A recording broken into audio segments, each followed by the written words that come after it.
اللہ تعالیٰ نے قرآن مجید میں ہمارے نبی پاک علیہ السلام کے ساتھ رشتہ بیان فرمایا ہے۔ ارشاد فرمایا کہ النبی اولیٰ بالمؤمنین من انفسہم، فرمایا نبی کریم علیہ السلام مومنوں سے ان کی جانوں سے بھی زیادہ قریب ہیں۔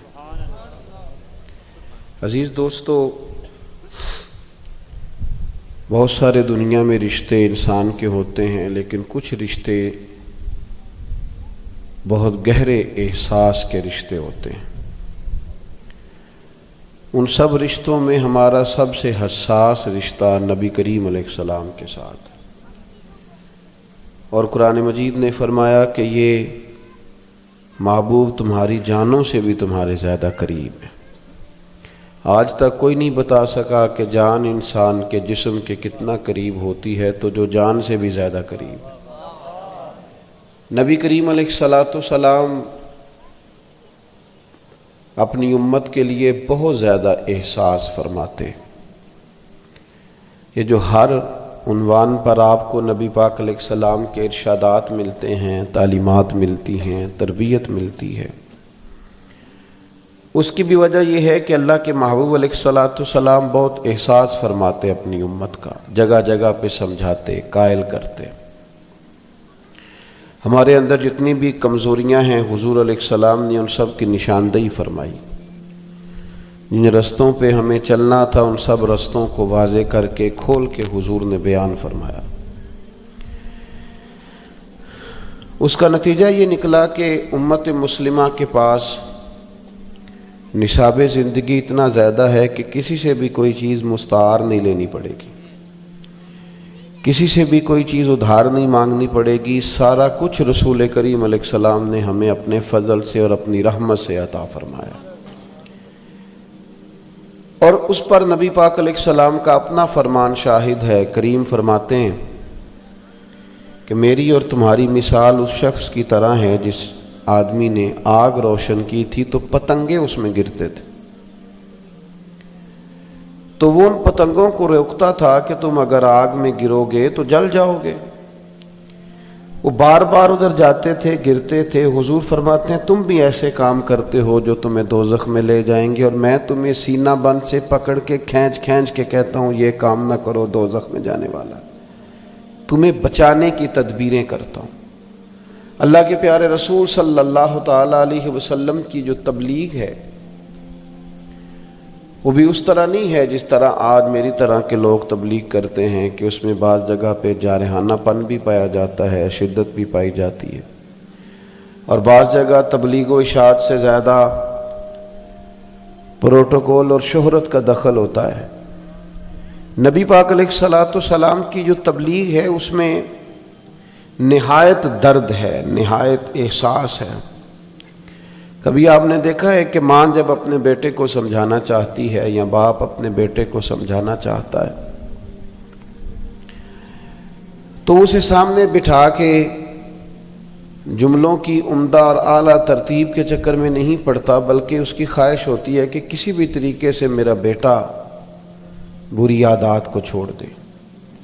اس کے لیے والدہ روتی بھی ہے، گزارش بھی کرتی ہے، سمجھاتی بھی ہے، باپ اس کے لیے بڑی جدوجہد بھی کرتا ہے، اور بیٹے کو یہ بھی بتاتا ہے کہ بیٹا میں نے تو ساری زندگی تیرے نام کر دی، اور میں یہ چاہتا ہوں کہ تو سنور جائے، تیرے اندر تبدیلی آ جائے۔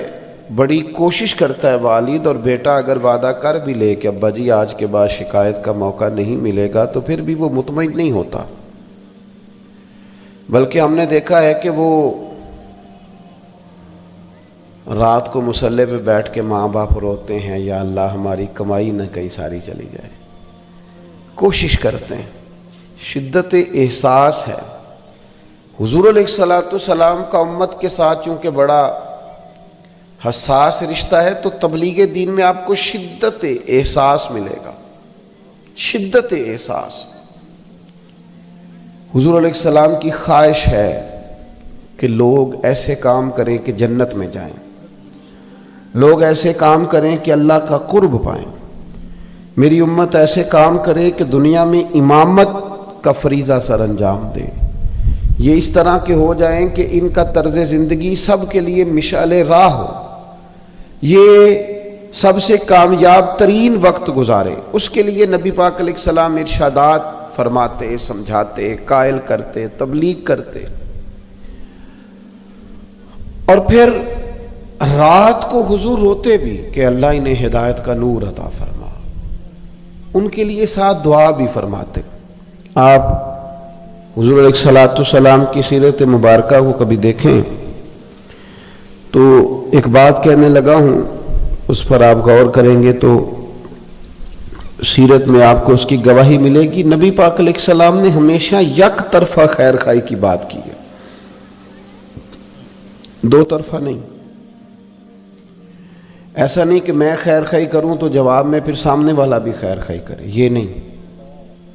نبی پاک کی سیرت میں آپ کو یہ ملے گا کہ کریم نے ہمیشہ خیر خواہی کی ہے، نبی پاک علیہ السلام نے خیر خواہی کی ہے، جواب نہیں مانگا کہ میں کر رہا ہوں تو جواب میں وہ لوگ بھی خیر خواہی کریں۔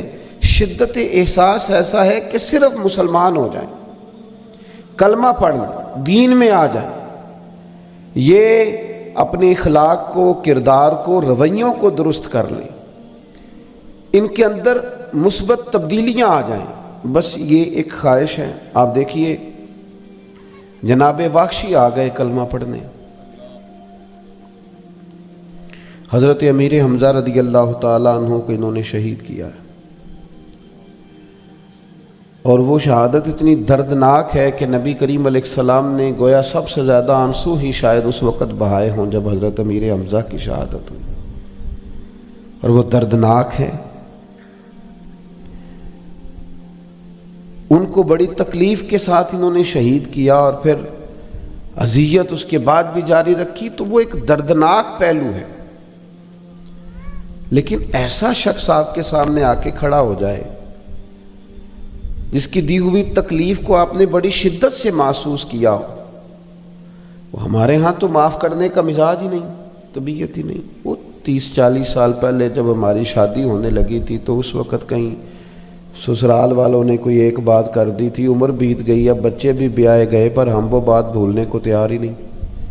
جب لڑائی شروع ہوتی ہے بات وہیں سے شروع کرتے ہیں، وہ تیرے ابا نے یہ کہا تھا بھائی اب چھوڑ بھی دے، اب تو دور بات بڑی دور نکل گئی، معاف کر دے، جانے دے۔ ہم تو ضد پال لیتے ہیں اور اس قدر زیادہ شدت کرتے ہیں کہ وہ کوئی ایسے محسوس ہوتا ہے کہ جیسے کوئی ہم نے کبھی غلطی کی ہی نہیں، تو لہذا سامنے والے نے کیا تو معاف بھی نہیں کریں گے۔ وہ جناب واخشی آئے، اور ساری بات کا خلاصہ یہ ہے کہ انہوں نے عرض کیا کہ میری بھی معافی ہو جائے گی، مجھے بھی درگزر کر دیا جائے گا، میں بھی قبول ہو جاؤں گا۔ تو کریم فرمانے لگے تو سچے دل سے کلمہ پڑھ، ہم تمہیں بھی معاف کرنے کو تیار ہیں۔ اس لیے کہ وہ جو شدت احساس ہے، شدت احساس، اس کو سمجھیں۔ امت بعض چیزوں کو سمجھتی نہیں، غور نہیں کرتی۔ ہمارا زیادہ وقت دین کو منانے میں گزر گیا، میلاد منایا، معراج منایا، بزرگوں کے عرس منائے، ہم نے جناب فلاں چیز منائی۔ او بھائی اپنائیں گے کب؟ فقط منائیں گے، آپ اپنائیں گے کب؟ دین تو اپنانے کے لیے آیا، جس چیز کا پتہ چل گیا اس پر عمل کرو، جو چیز ہم تک آ گئی ہے اس کے مطابق اپنے آپ کو بدلو۔ لوگ جا کے پیر صاحب سے کہتے ہیں حضرت میں بدلنا چاہتا ہوں، کچھ بتائیں، تو کئی دفعہ پریشانی ہوتی ہے کہ جناب اتنا کچھ تو بتایا ہے، ابھی تک تو بدلے نہیں، اب اور کیا بتائیں؟ ہر موضوع پر تو بتایا ہے، ہر عنوان پر تو تفصیل دی ہے، ہر جو ہے پہلو اس پر تو گفتگو کرنے کی کوشش کی ہے اپنی بساط کے مطابق۔ اب کیا مطلب ہم نئی چیز کیا چاہتے ہیں؟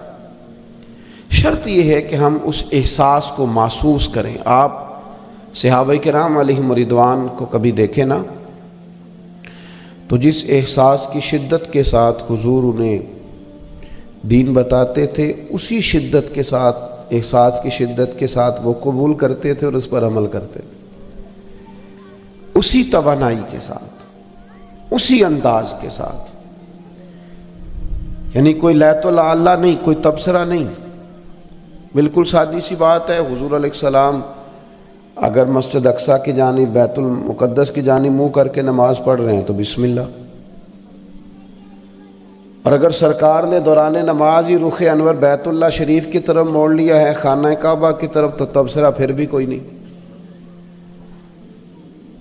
بس جہاں تیری جھلک دیکھی وہیں ڈوب گئے، کوئی تبصرہ نہیں. اگر اس طرف کہیں گے تو ٹھیک ہے، اس طرف کہیں گے تو. یہاں تو لوگ حکمتیں پوچھتے ہیں، کہتے ہیں کہ بتائیں اسلام نے سود منع کیا ہے تو وجہ، بھئی وجہ کیوں بتائیں؟ غلام بھی وجہ پوچھتے ہیں، غلام بھی وجہ پوچھتے ہیں. آپ اپنے خادم سے کہیں جا 5 کلو چینی لے کے آ، تو وہ آپ سے کہ کیا کرنی ہے، 2 کلو منگا لو، تو اجازت دیتے ہو پوچھنے کی؟ ایک طرف غلامی کا دعویٰ ہے نبی پاک کی اور دوسری طرف حکمتیں پوچھتے ہو، یہ کیا بات ہوئی؟ آپ نے رکھا ہوا نا خادم، گاڑی ڈرائیور رکھا ہے، تو آپ نے گاڑی کو کھڑا کیا ہے پیٹرول پمپ پہ، تو آپ نے اس سے کہا 10,000 کا پیٹرول ڈال دو، تو وہ کہنے لگا نا جناب 5 کا ڈلوائیں، تو آپ اسے اجازت دیتے ہیں یہ کہنے کی؟ تو پھر وہ اگر آپ سے پوچھے 10 کا کیوں ڈلوا رہے ہو، تو آپ کہیں گے پیسے بھی میرے، گاڑی بھی میری، تو یہ چلانے کا کہا ہے، جو کام کا ہے نا وہ دھیان سے کر. یہ بڑے عجیب قسم کے آج کل ہمارے دعوے ہیں. اللہ ماشاءاللہ غلامی کے لوگ کہتے ہیں پہلے حکمت کا پتہ چلے، فلانی چیز ناجائز کیوں اور فلانی جائز کیوں. بھائی یہ تو کلمہ پڑھنے سے پہلے کی باتیں ہیں، جب کلمہ پڑھ لیا تو پھر تو غلامی غلامی ہے. امام احمد بن حنبل نے غلام خریدا، گھر لائے تو فرمانے لگے تیرا نام کیا ہے؟ کہنے لگا حضور غلاموں کا نام نہیں ہوتا، بس آپ اشارہ کر دیں گے میں سمجھ گیا ہوں کہ مجھے پیغام آ گیا. فرمایا کھائے گا کیا؟ عرض کرنے لگا حضور غلاموں کے نخرے نہیں ہوتے، جو ٹکڑا ملا. امام صاحب کہتے ہیں مجھے وجد ہو گیا غلام کی بات پر. میں نے کہا یہ کمرے ہیں، کوئی پسند کر لے، کہاں رہو گے؟ تو کہنے لگا حضور جہاں آپ نے کہنا ہے سو جا، چپ کر کے سو جاؤں گا. سانوں قید سجن دا گہنا ہے، وہ جنج رکھے ایسا اونج رہنا ہے. غلام اور کہانیاں اور باتیں جس شدت احساس کے ساتھ حضور نے تبلیغ فرمائی، اسی احساس کی شدت کے ساتھ صحابہ نے عمل کیا. نبی کریم خطبہ ارشاد فرما رہے ہیں جمعے کا، ایک صحابی کھڑے ہو گئے تو کریم نے فرمایا بیٹھ جاؤ. بڑی سادی سی بات تھی، عام سی بات تھی. ایک شخص کھڑا ہو گیا، حضور فرمانے لگے بیٹھ جاؤ. ایک صحابی گلی میں تھے، ان کے کان میں آواز آئی بیٹھ جاؤ، وہیں بیٹھ گئے. ایک بنو غنم میں تھے، ابھی قبیلہ بنو غنم کے قریب، ان کے کانوں میں آواز آئی بیٹھ جاؤ، تو وہ وہیں بیٹھ گئے. کوئی کسی جگہ تھے، ان کے کانوں میں آواز آئی تو بیٹھ گئے. تکمیل نماز پر حضور نے فرمایا آپ کہاں تھے، آپ کہاں تھے، آپ کہاں تھے؟ عرض کرنے لگے یا رسول اللہ صلی اللہ تعالی علیہ وسلم آپ نے فرمایا بیٹھ جاؤ تو بیٹھ گئے، فرمایا بیٹھ جاؤ تو بیٹھ جائے. تو حضور فرمانے لگے نہ آپ سے کہا، نہ آپ سے کہا، نہ آپ، میں نے تو فلاں سے کہا تھا. عرض کی حضور آپ نے نام تو نہیں نہ لیا، آپ نے کہا بیٹھ جاؤ تو سارے ہی، کیونکہ غلام تو شدت سے بات مانتے ہیں، لیکن یہاں غلام ہیں، مسلمان ہیں، دعویٰ ہے. اور جب باری عمل کی آتی ہے تو پھر کمزوری ہے، پلپلا پن ہے، لہجوں میں لفظوں کے اندر سستی ہے، غفلت ہے. اور بات کرتے ہیں تو وہ اس میں یہ ہے کہ کر لیں گے، شروع کرنے لگے ہیں، آپ دعا کریں، بس ارادہ میرا بھی بن گیا ہے، تھوڑا ہی ٹائم رہ گیا ہے، بچوں کی شادی ہو جائے. یہ غلامی نہیں، غلاموں کا یہ مزاج نہیں ہے. جیسا کہ میں نے کہا تھا زیادہ باتیں نہیں کرنی، بڑی جلدی سمیٹ دوں گا. اللہ کے محبوب علیہ الصلوۃ والسلام گزر رہے تھے بس راہ سے، ایک آدمی کا بہت اونچا گھر دیکھا. کچھ بھی نہیں کہا سرکار نے، بس ذرا پسند نہیں کیا. چہرہ مبارکہ پہ نا ناراضگی کیا سارا ہے، بس پسند نہیں کیا حضور نے. آپ کی توجہ ہے میری بات پر؟ ایک ہوتا ہے واضح حکم ہونا، ایک ہوتا ہے بندہ مرضی سمجھ لے کہ محبوب کی مرضی کیا ہے، وہ رضا سمجھ لے کہ وہ کس بات میں راضی ہیں، کس میں ناراض ہیں. وہ اس مرضی کو، بہت سارے لوگ کہتے ہیں جی ابا جی حکم کریں جی، وہ جیسے کہیں گے میں کروں گا، تو میں کہتا ہوں کریں کیوں جی؟ آپ کو ابا جی کی مرضی کا پتہ نہیں وہ کیا چاہتے ہیں؟ آپ اماں جی سے کہیں جی جیسے کہیں گے میں، بھئی اماں جی کو کہنا کیوں پڑا ہے؟ آپ کو پتہ نہیں وہ کیا چاہتی ہیں؟ آپ تو بھانپ لیں مرضی پہ۔ دو قسم کے ہوتے ہیں نا لوگ، ایک لوگ کہتے ہیں میں پوچھ کے آیا ہوں، تو بھئی آپ نے کہا تھا جاؤں، تو وہ کیا کہتے نہ جاؤ، میں اجازت لے کے آیا ہوں۔ بھئی آپ نے مانگی تھی تو دینی تو تھی اجازت۔ ایک اجازت ہوتی ہے، ایک مرضی ہوتی ہے، وہ مرضی کیوں نہیں آپ تلاش کرتے؟ وہ بھانپتے کیوں نہیں؟ معرفت الہی یہ ہے، حضور کی غلامی یہ ہے کہ بندہ نہ اس مقام تک پہنچ جائے کہ رب رسول کی رضا کیا ہے، پھر اپنے آپ کو اس رضا میں وہ ڈھالنا شروع کر دے، اس کی طبیعت ہو، وہ ڈھل جائے، اس کا مزاج بن جائے۔ تو اللہ کے محبوب علیہ السلام گزرے تو وہ مکان بڑا اونچا انہوں نے بنایا تھا، حضور کے چہرے پہ ناراضگی آئی۔ لوگوں نے بتایا کہ حضور گزرے تو آپ کا وہ مکان پسند نہیں آیا۔ جائز ہے اگر کسی کے پاس حلال پہ جتنا مرضی اونچا بنائے، جائز ہونا بھی اور بات ہے، اور حضور کی پسند ہونا یہ بھی اور بات ہے۔ تو بہت اونچا تھا، بلند و بالا تھا، حضور گزرے پسند نہیں آیا، تو صحابی نے جا کے پوچھا نہیں یا رسول اللہ کیا کروں؟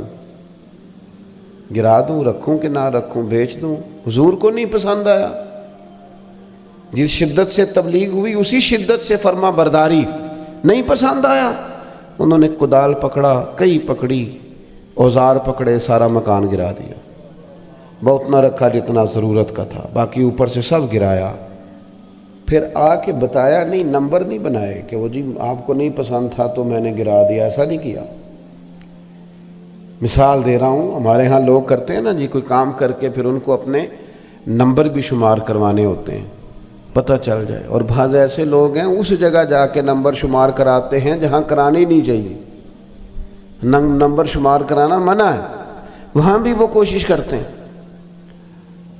بتایا نہیں، کہا نہیں، حضور پھر وہاں سے گزرے، فرمایا اس کے مکان کا کیا ہوا؟ یا رسول اللہ آپ کو پسند نہیں نہ آیا تھا تو گرا دیا، اب میرے کریم راضی ہوئے۔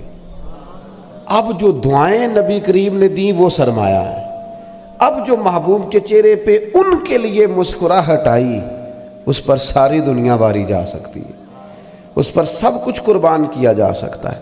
تو میرے عزیز، شدت احساس کی حضور کی بارگاہ میں، اور پھر غلاموں میں بھی شدت اسی طرح غلامی کرنے کی۔ ایک بات اور آپ سے عرض کر کے پھر میں اپنی بات سمیٹنے کی طرف آتا ہوں۔ میں آپ سے عرض کروں، انسان اپنا خود ڈاکٹر ہوتا ہے، اسے پتہ ہوتا ہے کون سی چیز کھانے سے میری طبیعت خراب ہو جاتی ہے اور کون سی چیز میں استعمال کروں تو میری طبیعت میں افاقہ ہوتا ہے۔ ایسا ہوتا ہے کہ نہیں؟ جلدی جلدی بتا دو، نہیں ہوتا تو تب بھی بتا دو، میں سجدہ صاف کر لوں۔ ہوتا ہے ایسے؟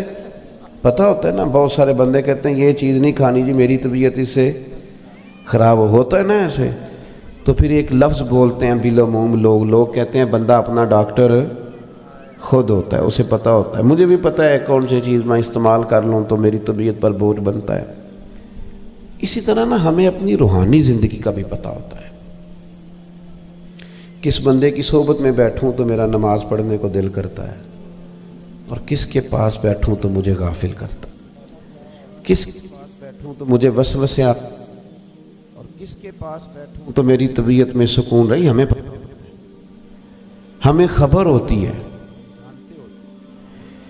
کہ کیا آج کل میرے دل میں دنیا بس گئی ہے، زیادہ مال کی طلب آ گئی ہے، شہرت کی طلب۔ آپ کو آواز آ رہی ہے میری دوستوں؟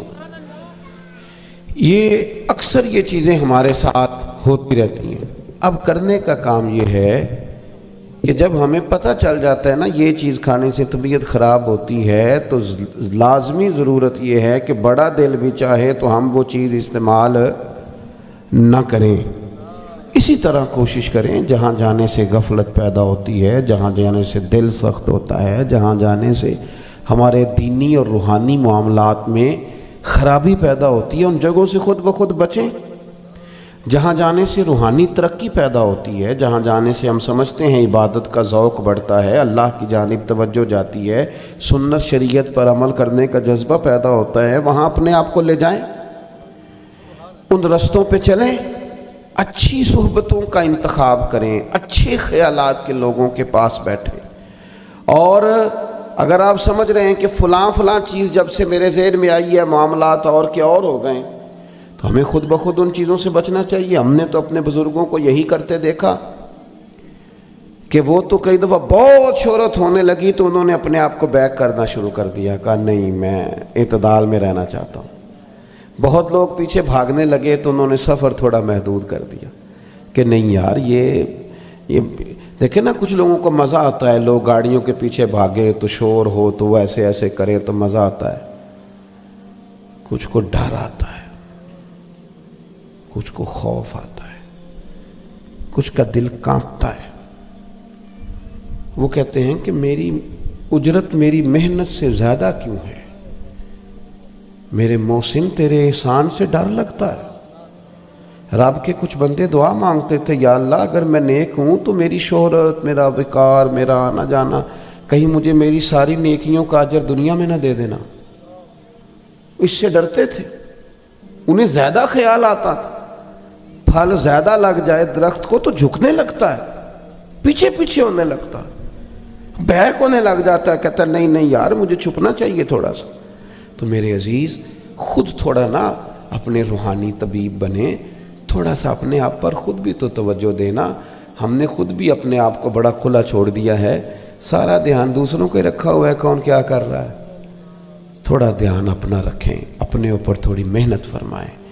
دل آہستہ آہستہ سخت ہوتے جا رہے ہیں، دوسروں کے بارے میں رائے سخت ہوتی جا رہی ہے، تبصرے زیادہ ہوتے جا رہے ہیں، بحثیں زیادہ ہیں، عمل تھوڑا ہے اور شہرت کا شوق زیادہ ہے۔